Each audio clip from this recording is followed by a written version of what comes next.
Fentanyl continues to impact communities across the country and right here at home. Today, leaders from the Drug Enforcement Administration are here to share with you what you need to know and how you can help.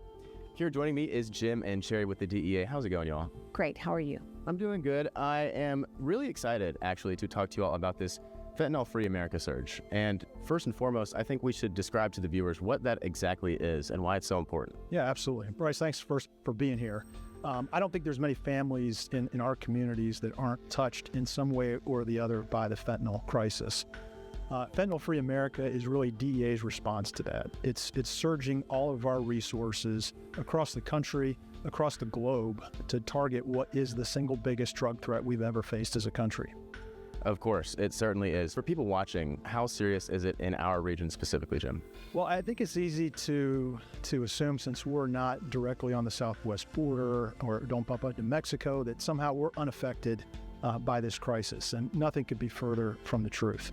The tentacles of these Mexican cartels that traffic this poison reach far and wide across this country, and Kentucky certainly isn't immune to that. Certainly not. I would say no state in America is immune to that. Sherry, I have a question for you. What do you say to people who feel like this does not affect them? Gosh, the fentanyl affects every home in America, and we're at a time where everyone knows someone who has been adversely affected by this tragedy. I'm a mom, and so I'm very aware of my children, their schools, our community, and I can tell you fentanyl is everywhere.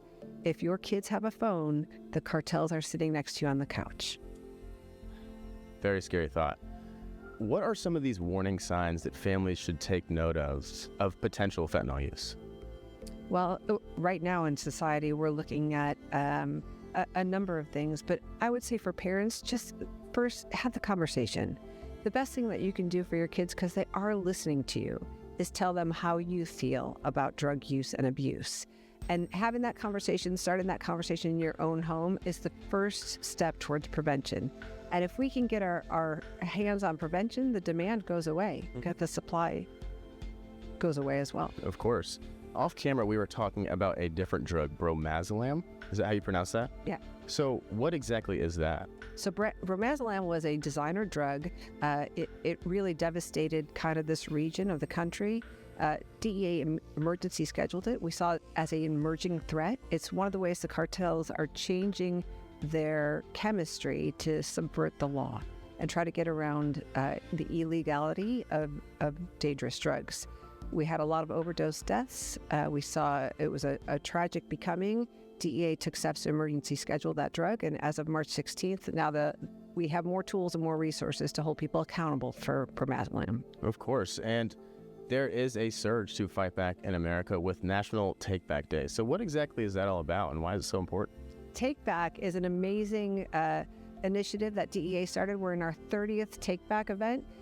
It'll be next Saturday, April 25th, at a location near you. You can get DEA.gov. We'll tell you a location.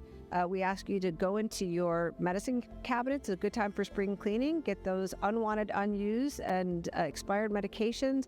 Bring them to us. No questions asked. We take them and destroy them safely. There we go. It sounds like a great program. I wanted to ask, what's one thing that you want viewers to take away from this conversation?